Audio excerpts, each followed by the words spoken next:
যারা খুন করেছে, আমাদের মাকে খুন করেছে, রথিবালা আড়ি, সঞ্জয় আড়ির মা নয়, আমার মা। না বসবো না। আপনারা খুনিদের সঙ্গে খুনি মিটিং করেছেন, শামসুল এবং আল রাজির সঙ্গে। আড়ির জন্য 1 মিনিট নীরবতা পালন হবে। রথিবালা আড়ি আমার মা, নন্দীগ্রামের মা। খুন করেছে তৃণমূল, খুন করেছে আমাদের মাকে। বদলা হবে তো, বদলা হবে, বদলা হবে। তৃণমূল কংগ্রেসের শাসনকালে ভয়ানক পরিস্থিতির সম্মুখীন হতে হচ্ছে রাজ্যবাসীকে। একজন দলিত মহিলা, তাও আবার 56 বছর বয়সী, নির্বাচনের আগে অঝরেই প্রাণ চলে গেল তৃণমূল কংগ্রেসের দুষ্কৃতী বাহিনীর হাতে, এবং তা নিয়ে একেবারেই নিশ্চুপ রাজ্যের পুলিশ প্রশাসন। যে অভিযুক্তর বিরুদ্ধে লিখিত অভিযোগ দায়ের করা হয়েছিল, সেই অভিযুক্ত স্বয়ং পুলিশ স্টেশনে বসে থাকলেও পুলিশ টিকিটই খুঁজে পেল না তার। আর রাজ্যের মাননীয় মুখ্যমন্ত্রী মমতা বন্দ্যোপাধ্যায় কয়েকদিন আগেই পূর্ব মেদিনীপুরের একটি জনসভা থেকে উল্লেখ করেছিলেন যে নন্দীগ্রামের হারের বদলা আমি নেবই। কিভাবে নেব সেটা আগামী দিনই ঠিক করব। ইলেকশন হয়ে যাওয়ার পরেও লোডশেডিং করে দিয়ে রেজাল্ট পাল্টে দিয়েছিল। আমি আজ নাও কাল এর বদলা তো নেবই। কিভাবে নেব, কেমন করে নেব, সেটা আগামী দিন পথ দেখাবে। কেন্দ্রীয় বিজেপি নেতৃত্বের স্পষ্ট অভিযোগ, মমতা বন্দ্যোপাধ্যায় কি তাহলে এই প্রতিহিংসার রাজনীতি শুরু করেছেন? গতদিন স্মৃতি ইরানি সাংবাদিক বৈঠক করে এই প্রশ্ন তুলেছেন। অন্যদিকে আবার অভিষেক বন্দ্যোপাধ্যায়, যিনি পূর্ব মেদিনীপুরে কয়েকদিন আগেই সভা করে সাধারণ মা বোনেদের বলেছিলেন বটি হাতে তারা করবেন, এবং বলেছিলেন যে ওদের চরম পরিণতি হবে। বিরোধী দলনেতা শুভেন্দু অধিকারী প্রশ্ন করছেন, তার উস্কানিতেই এই 56 বছরের দলিত মহিলার নৃশংস মৃত্যু হয়েছে। যে রাজ্যের মুখ্যমন্ত্রী মমতা বন্দ্যোপাধ্যায় গদগদ করে বলেছিলেন যে বদলা নয় বদল চাই, সেই মুখ্যমন্ত্রী মমতা বন্দ্যোপাধ্যায় মঞ্চের ওপর থেকে নন্দীগ্রামের হারের বদলা নেব বলে স্পষ্ট ইঙ্গিত করেছিলেন। আজকের পর্বেই শোনাবো। আর এদিকে কেন্দ্রীয় নির্বাচন কমিশন অভিজিৎ গঙ্গোপাধ্যায়ের একটি বক্তব্য নিয়ে এত দ্রুত পদক্ষেপ নিতে পারেন, কিন্তু এত বড় বড় রাজ্যে হিংসাত্মক ঘটনা ঘটে যাওয়ার পরেও, হাতা খুন্তি বটি নিয়ে তাড়া করতে বলার পরেও কোনো রকমেরই কোনো সতর্কতামূলক ব্যবস্থা নিচ্ছেন না, কোনো পদক্ষেপ নিচ্ছেন না। মাঝে মাঝে ভুলে যেতে হচ্ছে যে এটা কেন্দ্রীয় নির্বাচন কমিশন নাকি রাজ্য নির্বাচন কমিশন। নমস্কার, welcome to simple as ABC. আপনাদের সকলকে স্বাগত জানিয়ে শুরু করছি আজকের বিশেষ খবর। আজকের পর্বে আমি দায়ী করব নির্বাচন কমিশনকে এই কারণে, আপনারা বলেছেন গণতন্ত্রের উৎসবে প্রত্যেকটি মানুষকে সামিল হতে। আপনাদের প্রতিশ্রুতি মতো সাধারণ মানুষ গণতন্ত্রের উৎসবে সামিল হতে গিয়ে যদি হিংসাত্মক পরিস্থিতির সৃষ্টি হয় এবং তাদের জীবন চলে যায়, তাহলে নিশ্চিতভাবে তাদের দায়ভার আপনাদের নিতে হবে। ঠুটো জগন্নাথ হয়ে বসে থাকলে মানুষ আপনাদের বিরুদ্ধে প্রশ্ন করবেই। आप लोग को यह खड़ा रखा है, यूज नहीं कर रहा है और हिंदू को खून कर रहा है। शेड्यूल कास्ट को खून कर दिया, लेडीज को 56 ईयर्स ओल्ड। ये सब टीएमसी का ऑफिस है। आप लोग कश्मीर को सीधा कर दिया, बंगाल को सीधा कर दीजिए। शेड्यूल कास्ट हमारी मां को खत्म कर दिया। रुथिबाला आड़ी 56 ईयर्स ओल्ड, एससी दलित वुमेन, और मोदी जी का सपोर्टर है, इसलिए ये लोग यूज नहीं करेगा। आप हेडक्वार्टर में बात कीजिए, डीआईजी साहब का साथ बात कीजिए, आपका सीओ का साथ बात कीजिए, एरिया का पोजीशन लीजिए और गुंडा को भगाइए। আপনাদের মনে আছে কি, রাজ্যের মাননীয় মুখ্যমন্ত্রী মমতা বন্দ্যোপাধ্যায় কয়েকদিন আগেই পূর্ব মেদিনীপুরের শুভেন্দু অধিকারীর বাড়ির কাছাকাছি একটি জায়গায় মিটিং করলেন এবং বললেন যে লোডশেডিং করে জোর করে তাকে হারিয়ে দেওয়া হয়েছে এবং এই হারের বদলা তিনি নেবেনই, একেবারেই স্পষ্টভাবে বলেছিলেন। এবং বিজেপি কেন্দ্রীয় নেতৃত্ব, বিশেষ করে স্মৃতি ইরানি বলছেন, এটাই কি তাহলে সেই বদলা? কি বলেছিলেন মুখ্যমন্ত্রী শোনাই আপনাদের। ঘটনাটা তো আমি আপনাদের আগেই বলেছি, আমাকে প্রতারণা করা হয়েছে, আমার রিগিং করা হয়েছে, টোটাল ভোট লুট করা হয়েছে। সেদিন ডিএম এসপি সবাইকে চেঞ্জ করে দিয়ে বিজেপি ক্ষমতায় আছে বলে গায়ের জোরে ইলেকশন কমিশনের সাহায্যে ডিএম চেঞ্জ করেছিল, এসপি চেঞ্জ করেছিল, আইসি চেঞ্জ করেছিল, আর ইলেকশন হয়ে যাওয়ার পরেও লোডশেডিং করে দিয়ে রেজাল্ট পাল্টে দিয়েছিল। আমি আজ নাও কাল এর বদলা তো নেবই। কিভাবে নেব, কেমন করে নেব, সেটা আগামী দিন পথ দেখাবে। শুনলেন মুখ্যমন্ত্রী মমতা বন্দ্যোপাধ্যায়ের বক্তব্য এবং বিরোধী দলনেতা শুভেন্দু অধিকারী তিনি আবার অভিষেক বন্দ্যোপাধ্যায়কে নিশানা করছেন এই হিংসাত্মক ঘটনার জন্য। তিনি বলছেন কয়েকদিন আগে অভিষেক বন্দ্যোপাধ্যায় কিছু হিংসাত্মক বক্তব্য রেখেছেন এবং রথিবালা আড়ির হত্যাকাণ্ডের অভিযোগপত্রে অভিষেক বন্দ্যোপাধ্যায়েরও নাম উল্লেখ করা রয়েছে। শুভেন্দু অধিকারীর বক্তব্য শোনাবো, কিন্তু তার আগে শোনাবো অভিষেক বন্দ্যোপাধ্যায় একেবারেই জনসভা থেকে সাধারণ মা বোনেদের বলেছিলেন যে খুন্তি আর বটি হাতে নেমে তাড়া করতে হবে। শুনুন প্রথমে কি বলেছিলেন অভিষেক বন্দ্যোপাধ্যায়। আপনারা সবাই সিদ্ধান্ত নিয়ে এসেছেন যে আগামী 25 তারিখ তৃণমূলকে ভোট দেবেন। এবার মায়েরা, দাদারা, ভাইয়েরা আমাকে বলুন যে বিজেপি যদি একদিন দুদিন আগে থেকে বাড়িতে গিয়ে ধমকায় চমকায়, মায়েরা হাতে খুন্তি আর বটি নিয়ে তাড়া করবেন এদের, কিন্তু ভোটটা আগামী দিন নিজেদের ভোটাধিকার কেন্দ্রে গিয়ে প্রয়োগ করবেন।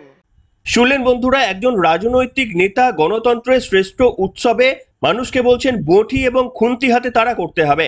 তাদের হাতেই প্রশাসন, তার নিজের পিসি হচ্ছে স্বয়ং পুলিশ মন্ত্রী। এরকম না পুলিশ তাদের কথা শুনছে না, তারা বিরোধী দলের বলে তারা নিজেরাই সরকারে রয়েছেন, পুলিশ প্রশাসন তাদের হাতে, তাও তারা সাধারণ মানুষকে বলছেন যে বটি হাতে তাড়া করতে হবে। বটিটা নিশ্চিতভাবে একটা অস্ত্র, সেই বটি দিয়ে প্রাণ নেওয়া যায়। রাজনৈতিক নেতৃত্বের এই সমস্ত বক্তব্য বলার আগে সচেতন হওয়া প্রয়োজন। তবে অভিষেক বন্দ্যোপাধ্যায়ের দোষ কি রয়েছে? মুখ্যমন্ত্রী স্বয়ং যদি এই ধরনের বক্তব্য মঞ্চের ওপর থেকে বলতে পারেন, তাহলে তিনি তো আর মুখ্যমন্ত্রী নন, সেই কারণেই হয়তো তিনি এই কথা বলেছেন। এবং আপনাদের অভিষেক বন্দ্যোপাধ্যায়ের আরো একটি বক্তব্য শোনাবো। তিনি সেখানে পূর্ব মেদিনীপুরের মাটিতে দাঁড়িয়ে বলছেন, যারা ভোট দিতে দেননি তাদের তালিকা আমার কাছে আছে, তাদের পরিণতি খুব খারাপ হবে, কোনো বাবা তাদের বাঁচাতে পারবে না। কি বলেছিলেন অভিষেক বন্দ্যোপাধ্যায়? এবং বিরোধী দলনেতা শুভেন্দু অধিকারী দাবি করছেন তার এই উস্কানিমূলক মন্তব্যের জন্যই এই হিংসার ঘটনা ঘটেছে। কি বলেছিলেন অভিষেক বন্দ্যোপাধ্যায় শোনাবো আপনাদের। যারা মানুষকে ভোট দিতে দেয়নি তাদের তালিকা আমার কাছে রয়েছে, পরিণতি খুব খারাপ হবে, সতর্ক করে দিয়ে গেলাম। খুব খারাপ হবে, কোনো বাবা বাঁচাবে না, কেউ বাঁচাবে না। শুনলেন বন্ধুরা, একেবারেই যে মন্তব্য রেখেছেন, আমরা বলছি না যে এই বক্তব্যের জন্যই এই হিংসাত্মক ঘটনা ঘটেছে, এরকম কোনো তথ্য প্রমাণ আমাদের কাছে নেই, কিন্তু একজন দায়িত্ববান রাজনৈতিকবিদ যারা প্রশাসনের অন্দরে রয়েছে, পুলিশ প্রশাসন যাদের হাতের মুঠোয় রয়েছে, তারা তো তদন্ত করবে, তারা মঞ্চের ওপর থেকে কেন হুঁশিয়ারি দেবে? আর শুভেন্দু অধিকারী অভিষেক বন্দ্যোপাধ্যায়ের এই উস্কানিমূলক কথাবার্তাকে এই হিংসার জন্য একেবারেই দায়ী করেছিলেন। কি বলেছিলেন শুভেন্দু অধিকারী আপনাদের শোনাতে চাইব। মমতা ব্যানার্জির ভাইপোর উস্কানিতে খুন হয়েছে। উনি গতকাল বলে গেছিলেন সোনাচূড়া গোকুলনগর 80টি বুথে অনেকে ধমকাচ্ছেন, আমি তাদের সতর্ক করতে এসেছি, ফল ভালো হবে। ভাইপোর উস্কানিত হচ্ছে এফআইআরে আমরা ওর পরিবার, ওর নাম বুঝি।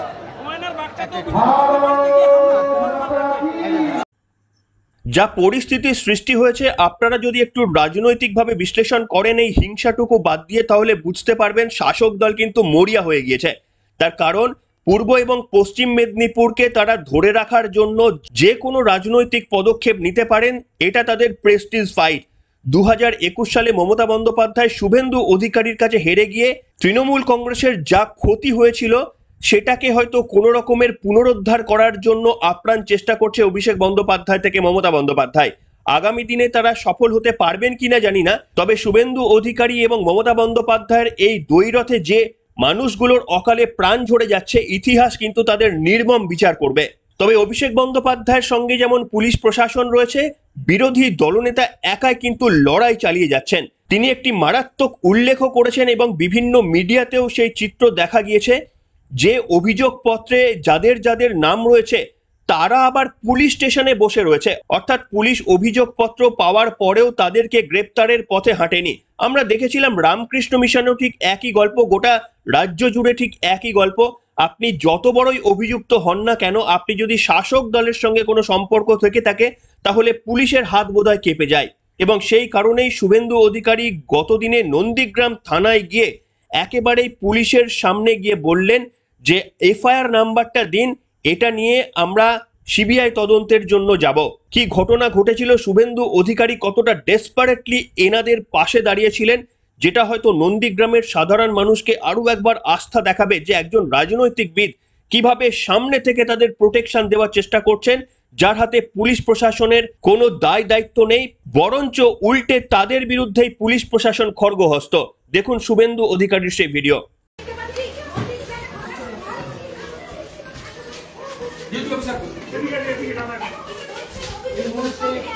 নন্দীগ্রাম থানায় ঢুকেছেন শুভেন্দু অধিকারী।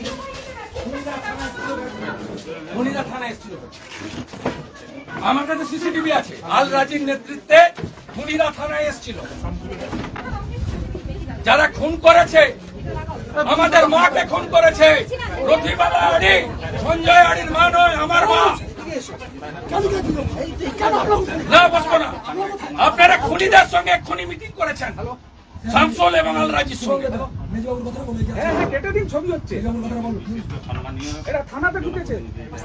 আমি জানতে চাই খুনির সঙ্গে এক্ষুনি মিটিং করেছেন ভাই।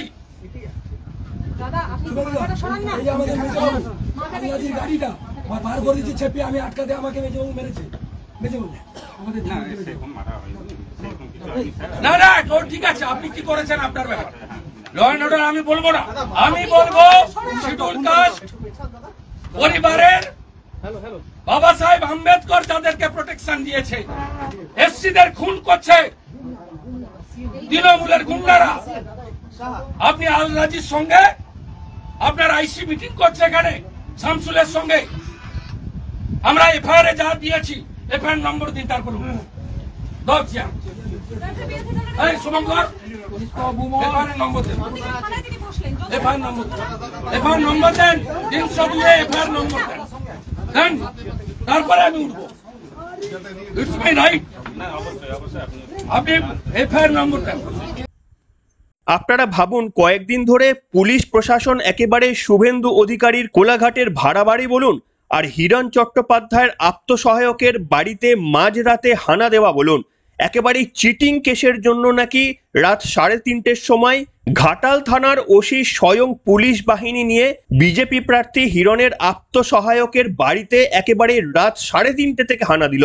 কি অভিযোগ, তিনি নাকি চিটিং করেছেন।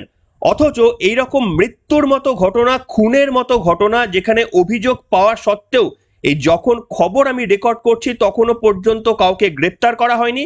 আর এই পুলিশের কালো পোশাক পরে যেভাবে চলে গিয়েছিলেন, এই রকম ঔদ্ধত্যপূর্ণ আচরণ যেটা এখন দরকার, যারা অত্যাচার করেছেন, যারা এই ধরনের নৃশংস কাণ্ড ঘটিয়েছেন, তাদের বিরুদ্ধে যখন পুলিশ প্রশাসনের এই ধরনের অ্যাকশন দরকার ছিল, সেটা কিন্তু মিসিং। কিভাবে একটা পুলিশ প্রশাসনকে রাজনৈতিকভাবে ব্যবহার করছে রাজ্য প্রশাসন, যা যে কোনো সভ্য জগৎকে একেবারেই লজ্জায় ফেলে দেবে। রাজ্যের মুখ্যমন্ত্রী মমতা বন্দ্যোপাধ্যায় বারবার বলেন যে বদলা নয় বদল চাই, এটাই কি তার নমুনা? যদি সত্যি সত্যি তৃণমূল কংগ্রেসের সঙ্গে জড়িত না থাকে তাহলে মুখ্যমন্ত্রী মমতা বন্দ্যোপাধ্যায় গতকালও তো একটি জনসভা করেছিলেন। কেন এই ঘটনা নিয়ে পুলিশকে স্ট্রিক্ট হওয়ার পারমিশন দিলেন না? কেন অভিযুক্তদের বিরুদ্ধে ইতিমধ্যে তদন্ত শুরু করার জন্য কড়া নির্দেশ দিলেন না? তাহলে বাংলা নিজের মেয়েকে চাই, এটা কি শুধুমাত্রই মমতা বন্দ্যোপাধ্যায়ের মধ্যে সীমাবদ্ধ? তার কারণ সন্দেশখালীর মা বোনেরা যখন নির্যাতিত হয়, হাঁসকাহালির ছোট্ট মেয়েটিকে যখন ধর্ষণ করে পুড়িয়ে দেওয়া হয়, আর নন্দীগ্রামের এই 56 বছরের দলিত মহিলাকে যখন নৃশংসভাবে ভোটের আগে খুন করে হত্যা করা হয়, প্রত্যেকটি ক্ষেত্রেই মমতা বন্দ্যোপাধ্যায়ের কিন্তু সক্রিয়তা দেখা যায় না। রাজ্যের মুখ্যমন্ত্রী তথা পুলিশ মন্ত্রী হয়ে কি তিনি তার কর্তব্য পালন করছেন?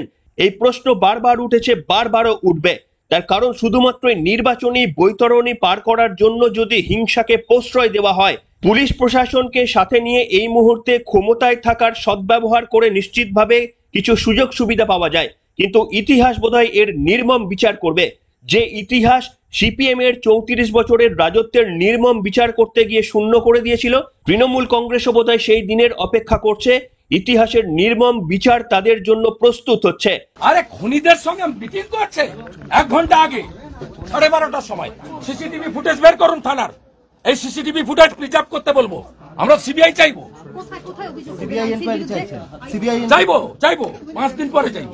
কোর্টে যাবেন কোর্টে ওর বাড়ির লোক যাবে, ওর মেয়ে যাবে, সঞ্জয় যাবে, ছেলে যাবে। পশ্চিমবাংলার শিডিউল কাস্টদের কোনো মূল্য নেই, মায়েদের মহিলাদের মূল্য নেই। লক্ষ্মীর ভান্ডার 56 বছরের মহিলাকে খুন করেছে, আরেকটা সন্দেশ খালি করেছে। একদিন সেই সময় আসবে যেদিন তাদের কৃত কর্মের জন্য হাহুতাশ করা ছাড়া আর কোন রকমেরই রাজনৈতিক পরিস্থিতি থাকবে না। মানুষ তাদের আর দ্বিতীয়বারের জন্য সুবিধা দেবে না যদি সিপিএম এর মতো তারা একই পথ অনুসরণ করে থাকেন। তবে একটা ডিফারেন্স রয়েছিল, যখন সিপিএম এইভাবে অত্যাচার করছিল তাদের শেষের দিকে তৃণমূল কংগ্রেসের ওপর, তখন সমাজের প্রত্যেকটি বুদ্ধিজীবীদের পাশে পেয়েছিলেন মমতা বন্দ্যোপাধ্যায়। তারা মুখ খুলেছিলেন, মমতা বন্দ্যোপাধ্যায়কে সাপোর্ট করেছিলেন, আর তাদের সাপোর্টের ওপর ভিত্তি করে কিন্তু রাজনৈতিক জয় ছিনিয়ে এনেছিলেন মমতা বন্দ্যোপাধ্যায়। আর আজকে এমনটাই দুর্ভাগ্য বলতে পারেন, কিংবা এই শাসকের রক্তচক্ষুর কাছে একেবারেই সবাই শীত ঘুমে চলে গিয়েছেন, কিংবা শাসকের দেওয়া ভাতাতে হয়তো সন্তুষ্ট হয়ে একেবারে নিশ্চুপ বা ঘুমে গিয়েছেন সিপিএম এর আমলে প্রতিবাদ করা সমাজের বুদ্ধিজীবীরা। এত অন্যায় এত কিছু দেখেও যখন তারা চুপচাপ থাকে, তখন এই রাজ্যের শাসক দল তৃণমূল কংগ্রেসের মতো করেই ইতিহাসও কিন্তু তাদের নির্মম বিচার করবে। আর কোনো ক্ষেত্রে তাদের রাজনৈতিকভাবে মুখ খোলার সুযোগ পশ্চিমবঙ্গবাসী দেবে না আগামী কোনো সময়ে। তবে এই ঘটনা শুভেন্দু অধিকারীকে রাজনৈতিকভাবে ডিভিডেন্ড দিল, এবং যে ভুল তৃণমূল কংগ্রেস করলো, নন্দীগ্রামের বোধহয় প্রত্যেকটি সাধারণ মানুষ তারা ঐক্যবদ্ধ হলো। তার কারণ হিংসাকে প্ররোচনা দিয়ে কেউই ভোটের লাইনে দাঁড়াবে না, সকলেই শান্তির উদ্দেশ্যে ভোটের লাইনে দাঁড়ায়। আর এর ডিভিডেন্ড কিন্তু শুভেন্দু অধিকারী একেবারেই পেতে পারেন। কি বলবেন আপনারা? আপনাদের মন্তব্য লিখে জানাবেন আজকের পর্বে। এখনকার মতো এখানে শেষ করলাম।